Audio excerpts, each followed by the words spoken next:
Hello बच्चों, कैसे हैं आप सब लोग। I hope you are all well.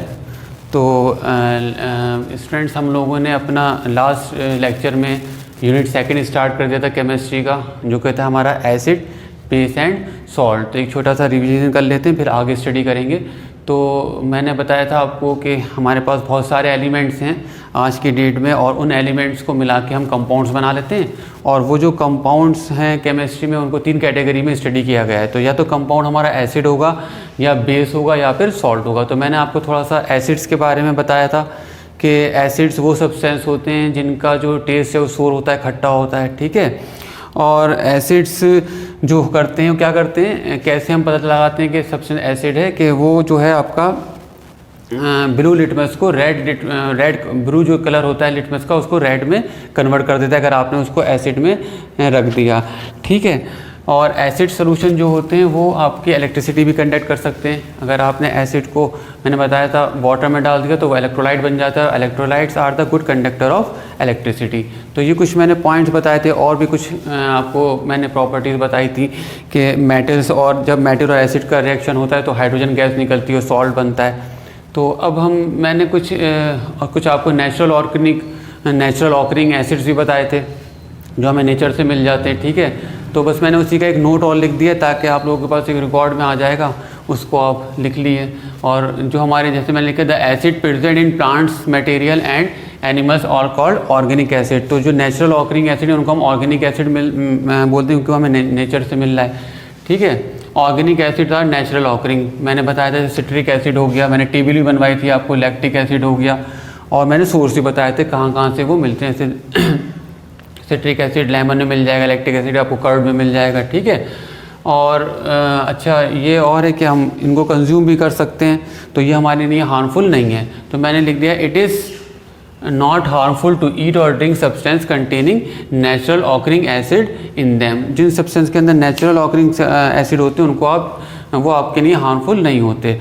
और ये जो होते हैं आपके वीक एसिड्स होते हैं, ठीक है। वीक और स्ट्रॉन्ग एसिड हम आगे देख लेंगे, फिलहाल आप बस ये जान लिए जो भी आपके ऑर्गेनिक एसिड हैं या नेचुरल ऑकरिंग एसिड हैं, सिट्रिक एसिड, लैक्टिक एसिड, ये सब क्या है, आपके वीक एसिड्स हैं, ठीक है। अच्छा, कुछ एसिड ऐसे हैं जो मिनरल्स जो अर्थ से मिलते हैं उनसे बनाते हैं, वो हमारे क्या कहलाते हैं, वो कहलाते हैं हमारे, जैसे मैंने लिख दिया है, वो कहलाएंगे आपके मेन मेड, ठीक है। तो उसी को मैंने पॉइंट बना दिया, the acids prepared from mineral of the earth are called mineral acids. Mineral acids are man made, ठीक है। जैसे हाइड्रोक्लोरिक एसिड है आपका, सल्फ्यूरिक एसिड है, और बहुत सारे नाइट्रिक एसिड है, ये सब आपके मिनरल एसिड है और ये मेन मेड है, ठीक है। और ये हमारे जो होते हैं स्ट्रॉन्ग एसिड्स होते हैं, मिनरल एसिड्स जो होते हैं, ठीक है। Strong acids are very dangerous to drink. इसको आप नहीं ड्रिंक कर सकते। मैंने बताया था वैसे भी एसिड बहुत ही हम केयरफुली हैंडल करते हैं। अगर आपके स्किन पे भी अगर वो थोड़ा सा भी लग गया या गिर गया तो आपकी स्किन बर्न हो सकती है, कपड़े ख़राब हो सकते हैं। तो इनको हम कंटेनर, और मैंने बताया था कि मेटल से भी रिएक्ट कर जाते हैं। अगर आपने मेटल में इनको स्टोर कर दिया तो मेटल में छेद हो जाएगा, ठीक है, क्योंकि मेटल और एसिड मिलकर सॉल्ट बना देते हैं और हाइड्रोजन गैस निकलती है, बताया था आप लोगों को। तो इनको हम या तो गिलास के कंटेनर में रखेंगे, जैसे आपने टेस्ट ट्यूब वगैरह ग्लास की होती हैं लैब्स में, या फिर प्लास्टिक कंटेनर में हम इनको रख सकते हैं, ठीक है।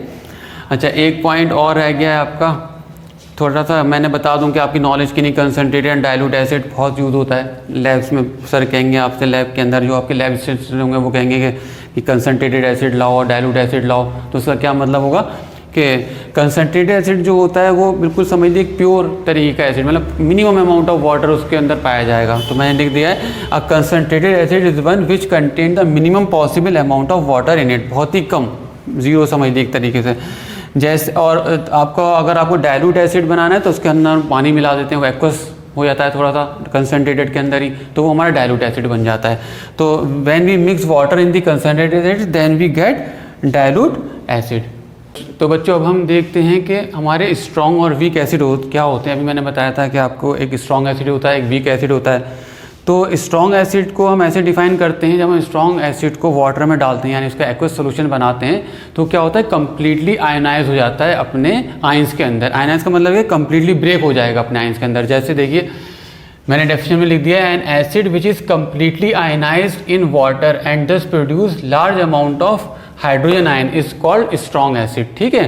जैसे फॉर एग्जाम्पल हमने HCl लिया, HCl में पानी में डाला HCl को, तो किस में ब्रेक हो जाएगा, H+ में और क्लोरीन आइंस में हो जाएगा, क्लोराइड आइंस में, ठीक है। ऐसी सल्फ्यूरिक एसिड को भी डालेंगे तो वो भी अपने कंप्लीटली ब्रेक हो जाएगा अपने आइंस के अंदर। ऐसी आपका नाइट्रिक एसिड। तो हमने क्या देखा कि जो आपके स्ट्रॉन्ग एसिड्स होते हैं वो large number of hydrogen ions produce करते हैं किसके अंदर, अपने सोल्यूशन के अंदर, जब उसको हम वाटर में डालते हैं, ठीक है। तो मैंने लिख दिया है, और जिसकी वजह से क्या होता है, ये जो होते हैं हमारे स्ट्रॉन्ग इलेक्ट्रोलाइट्स भी कहलाते हैं, ठीक है। तो स्ट्रॉन्ग एसिड सोल्यूशन, और अगर स्ट्रॉन्ग इलेक्ट्रोलाइट्स है तो वो गुड कंडक्टर ऑफ इलेक्ट्रिसिटी हो जाएगा। तो strong acid solutions are good conductor of electricity. क्यों? Due to large amount of hydrogen ions उसके अंदर होते हैं, प्रेजेंट होते हैं। तो ये आपका स्ट्रॉन्ग एसिड हो गया, ठीक है। तो आप स्ट्रॉन्ग एसिड समझ गए कि जब भी हम उसको वाटर में डालेंगे तो वो कम्प्लीटली अपने आयंस में ब्रेक हो जाएगा, ठीक है। अच्छा, वीक एसिड क्या होता है? वीक एसिड भी को भी जब हम वाटर में डालते हैं तो वो भी आयनाइज होता है, लेकिन वो इतना आयनाइज नहीं होता जितना हमारा स्ट्रॉन्ग एसिड होता है, ठीक है। तो N acid which is weak क्या होता है, ये पार्शली आयनाइज होता है, ये मतलब कुछ मॉलिक्यूल इसमें रह जाएंगे जो कि आयनाइज नहीं होंगे। तो लेकिन स्ट्रॉन्ग एसिड में पूरा आयनाइज हो जाएगा, कंप्लीटली ब्रेक हो जाएगा अपने आयंस में। तो वीक एसिड क्या कर रहा है, an acid which is partially ionise in water and thus produce, ये क्या करता है, ये स्मॉल अमाउंट ऑफ हाइड्रोजन देता है हमें, इज कॉल्ड वीक एसिड। जैसे मैंने बताया था आपको, जितने भी नेचुरल हमारे पास एसिड हैं वो सब वीक एसिड हैं, ठीक है। जैसे हमारा एसिटिक एसिड है, जब पानी में डालेंगे इसको तो ये भी ब्रेक हो जाएगा अपने आयंस के अंदर। हाइड्रोजन आयंस हमेशा मिलेगा आपको, चाहे वीक हो चाहे स्ट्रॉन्ग हो, ठीक है। ये कॉमन होता है एसिड्स के अंदर। तो अदर एग्जाम्पल देख लिया वीक एसिड के, कार्बनिक एसिड हो गया आपका, सल्फरस एसिड हो गया, एक्सेट्रा, ये सब क्या है आपके वीक एसिड हैं, ठीक है। तो वीक एसिड समझ गए। वीक एसिड क्या होता है, कंप्लीटली आयनाइज नहीं होता। अच्छा, इसकी वजह से क्या फ़र्क पड़ेगा कि ये जो होता है इतना अच्छा कंडक्ट नहीं करता है इलेक्ट्रिसिटी को जितना हमारा स्ट्रॉन्ग एसिड कंडक्ट करता है इलेक्ट्रिसिटी को। तो वीक एसिड सोल्यूशन जो होते हैं have low electrical conductivity, so they are weak electrolyte. ऐसा क्यों होता है, क्योंकि इसमें नंबर ऑफ हाइड्रोजन आयंस जो होते हैं वो इतने नहीं होते जितने आपके स्ट्रॉन्ग एसिड में होते हैं, ठीक है। सारे मॉलिक्यूल्स इसमें अपने आयंस में ब्रेक कंप्लीटली नहीं हो पाते, इसलिए डबल एरो लगा रखा है जो ये शो कर रहा है कि ये कंप्लीटली आयनाइज नहीं हुआ, कंप्लीटली ब्रेक नहीं हुआ है अपने आयंस। तो बच्चों, ये कुछ क्वेश्चंस हैं आपकी एनसीईआरटी बुक्स के हैं ये। तो आप एक बात ज़रूर ये याद रखिएगा कि एनसीईआरटी के क्वेश्चन जितना बोर्ड के लिए इंपॉर्टेंट होता है उतना ही कॉम्पिटिटिव एग्ज़ाम के लिए भी वो इम्पॉर्टेंट है, ठीक है। तो कंपटीशन में भी आपके जो एंट्रेंस एग्ज़ाम होगा उसमें भी एनसीईआरटी में से काफ़ी क्वेश्चन पूछे जाते हैं और बोर्ड में तो आते ही हैं। तो मैंने ये क्वेश्चन लिख दिए हैं और नोट्स भी आई होप कि आपके समझ में आए होंगे। तो मैंने सब पढ़ाया है उसमें, अगर आप नोट्स अच्छे से पढ़ेंगे तो ये क्वेश्चन भी आप आसानी से कर पाएंगे, ठीक है। तो आप मुझको ये क्वेश्चन करके व्हाट्सएप करेंगे। तो पहला क्वेश्चन क्या है, एक मेटल कंपाउंड है, मेटल कंपाउंड ए रिएक्ट करता है विथ डायल्यूट हाइड्रोक्लोरिक एसिड से, ठीक है, टू प्रोड्यूस एफरवेंस, ठीक है। जब कंपाउंड ए रिएक्ट कर रहा है HCl से तो एफरवेंस प्रोड्यूस हो रहा है, ठीक है। जो गैस निकली, the gas evolve extinguish the burning candle. अब जो उसमें से गैस निकली और अगर आप उसके पास बर्निंग कैंडल लेके गए तो वो बुझ गई, ठीक है। तो क्या कह रहे हैं, right a balanced chemical equation for the reaction if the compound form is, क्या गिवन दे रखा है, जो कंपाउंड जो फॉर्म हो रहा है, जो आपके प्रोडक्ट में आ रहा है वो क्या आ रहा है, कैल्शियम क्लोराइड हो रहा है, ठीक है। तो इसी को ऑब्जेक्टिव में भी कन्वर्ट कर सकते हैं और इसी को सब्जेक्टिव क्वेश्चन ही बन सकता है। तो कोशिश करिए इसे करने की। नेक्स्ट क्वेश्चन का क्या है, अ सोल्यूशन, एक सोल्यूशन है हमारा, वो रिएक्ट कर दिया किससे, विथ कर्ड क्रश्ड, हमने अंडा जो एग होता है उसकी शैल ली, उसको कुचला क्रश करा और सोल्यूशन से रिएक्ट कर गया, वो रिएक्ट करा दिया। A solution react with crushed egg shell, egg नहीं एग शेल की बात हो रही है, टू गिव अ गैस, तो कोई गैस निकली, दैट जिसने टर्न कर दिया lime water, that turns lime water milky, उसने लाइम वाटर को मिल्की कर दिया। द सोल्यूशन कंटेन, तो सोल्यूशन में क्या है इसका मतलब उस सोल्यूशन के अंदर, तो हमारे पास ऑप्शन है sodium chloride, hydrochloric acid HCl, lithium chloride या पोटेशियम क्लोराइड, ठीक है। अच्छा क्वेश्चन है ये। एक और प्रॉब्लम है, equal length of magnesium ribbons are taken, equal length of magnesium ribbons are taken in test tube A and B, ठीक है। मैग्नीशियम रिबन की हमने इक्वल लेंथ ले ली, किसमें, दो टेस्ट ट्यूब में, A में और B में, लेंथ बराबर है, ठीक है। HCl is added to test tube A एक में हमने HCl डाल दिया टेस्ट ट्यूब ए में, और वाइल दूसरे में हमने क्या डाल दिया, एसिटिक एसिड डाल दिया, ठीक है, जो कि हमारा वीक एसिड होता है, is added to test tube B. तो in which test tube will the fizzing occur more vigorously, तो किस टेस्ट ट्यूब में ज़्यादा फिजिंग होगी, विग्रेस तेजी से फिजिंग होगी, ठीक है, फिजिंग ऑकर्स मोर विग्रेसली एंड, और क्यों होगा ऐसे, ठीक है। तो मैंने कॉन्सेप्ट तीनों क्वेश्चनों को आपका नोट्स में दिया है, आप नोट्स अच्छे से स्टडी करेंगे तो तीनों क्वेश्चन आप आसानी से कर लेंगे, ठीक है। एक बार फिर कह रहा हूँ एनसीईआरटी के हर क्वेश्चन इंपॉर्टेंट है, competition point of view, entrance point of view as well as आपके बोर्ड पॉइंट ऑफ व्यू से, तो इसको एक को भी क्वेश्चन आप स्किप ना करें, ओके। और इसको आप सॉल्व करके मुझे व्हाट्सअप करें। अभी हमने अपना पहले टॉपिक कवर करा एसिड्स, और कोई भी आपको डाउट हो एसिड में या कोई चीज़ समझ में नहीं आए तो आप मुझसे कमेंट सेक्शन में पूछ लीजिएगा, व्हाट्सअप करके पूछ लीजिएगा, ठीक है।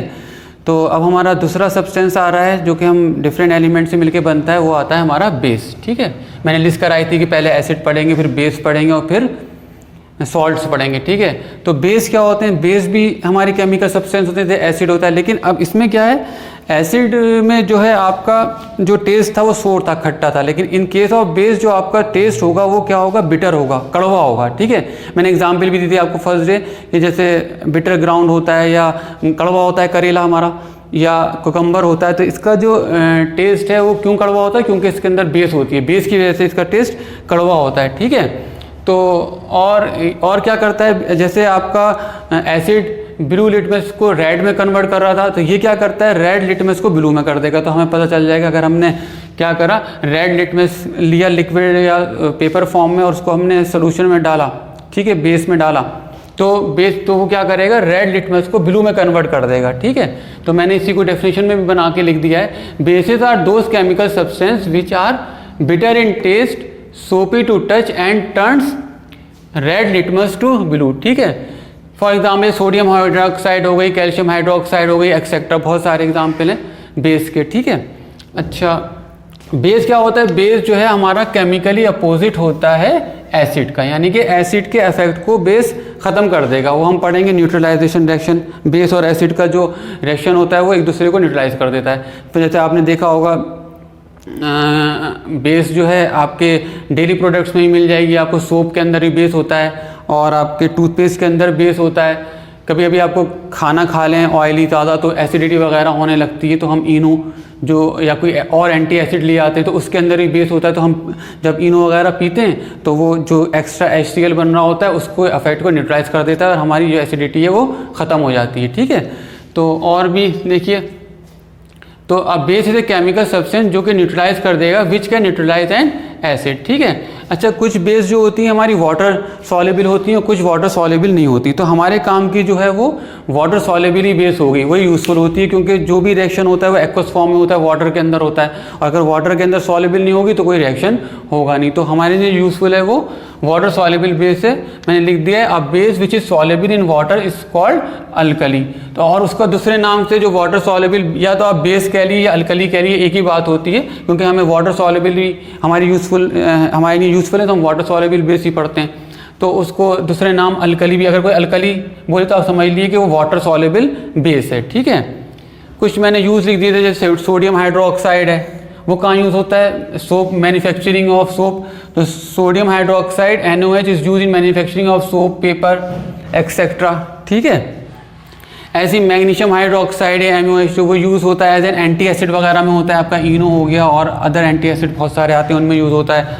कैल्शियम हाइड्रोक्साइड है, जिसका पता है आपको नाम स्लेक्ट लाइम बताया था होता है, वो यूज़ होता है मैन्युफैक्चरिंग ऑफ ब्लीचिंग पाउडर वगैरह में यूज़ होता है ये, ठीक है।